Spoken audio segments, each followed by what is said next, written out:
Hello বন্ধুরা, তোমাদের জন্য আরও একটি রেসিপি নিয়ে চলে এসেছি। এখন তো প্রায় সারা বছরে মটরশুঁটি পাওয়া যায়, কিন্তু শীতে একটু বেশি পাওয়া যায়। তাই আজ বানাবো মটরশুঁটি দিয়ে মোরলা মাছের একটা দারুণ রেসিপি। তো চলো কিভাবে আমরা বানাই দেখাই। তো আমি এই মাছগুলো ভালোভাবে বেছে নিয়ে পরিষ্কার করে ধুয়ে নেব। এবার লবণ হলুদ দিয়ে মেখে রেখে দেবো কিছুক্ষণ। এবার মটরশুঁটিগুলো এক এক করে ভালোভাবে ছাড়িয়ে পরিষ্কার করে ধুয়ে নেব। ছোট মাছ খাওয়া খুবই উপকার, কিন্তু সবাই ছোট মাছটা খেতে পছন্দ করে না। বাবা আজ বাজার থেকে মোরলা মাছ নিয়ে এসছে, এবার বলছে আমাকে এই মটরশুঁটিগুলো দিয়ে রান্না করে দিতে। প্রথমে কড়াইয়ে তেল দিয়ে মটরশুঁটিগুলো লবণ হলুদ দিয়ে হালকা হাতে ভেজে নেব।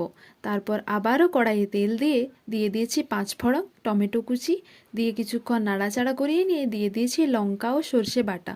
তারপর হলুদ গুঁড়ো, লবণ, জিরে গুঁড়ো দিয়ে কিছুক্ষণ কষিয়ে নিয়ে অ্যাড করেছি জল। এবার মাছগুলো কিছুটা সর্ষের তেল দিয়ে ভালোভাবে মেখে ঝোলের মধ্যে দিয়ে দেব। তারপর ঢাকা চাপা দিয়ে কিছুক্ষণ ফুটিয়ে নিয়ে মটরশুঁটি দিয়ে শুকনো